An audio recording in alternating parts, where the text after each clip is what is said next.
এতদিন পরে কাকার কথা মনে পড়লো বুঝি? ওই হ্যানি কেন কাকা? আরে তোরা যে কি শুধু কথায় কথায় গ্যাঞ্জাম করস। বুঝলাম রক্ত গরম, রক্ত আমাদেরও গরম ছিল। এক জায়গায় থাকলে সবাই মিলেমিশাই থাকা লাগে নাকি? এক জায়গায় থাকবো মানে বুঝলাম না তো কাকা। ওরে হ্যানি কি? এই দেখো কথায় কথায় খেপে যায়। এই জনি তরে যেন আলতাপের সাথে আর গ্যাঞ্জাম করতে না দেখি। কিন্তু কাকা, কিন্তু আবার কি, আমার এলাকায় আমার আলতাপের কথার উপরে কোনো কথা চলে না। তো মান সম্মানটা তো দেয়া লাগবো। এরপরে যদি এটা নিয়ে কিছু হয় তাহলে কিন্তু আর কিছু কইতে পারবি না।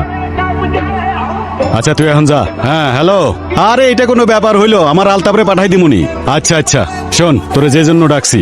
সেটাই মুদ্রা কথায় আসো না কাকা, এত ভালোবাসা দেখানোর তো দরকার নেই।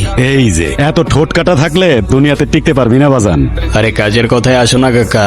ওই যে আরেকটা জমির ওইখানে তোর জাউন লাগবো। এই যে তোমার বারবার না বলছি জমি টমি বাদ দিতে। এই একটাই, এইটা কইরা দে। আচ্ছা ঠিক আছে, কয়েকদিন পরে যাবনি, আসি।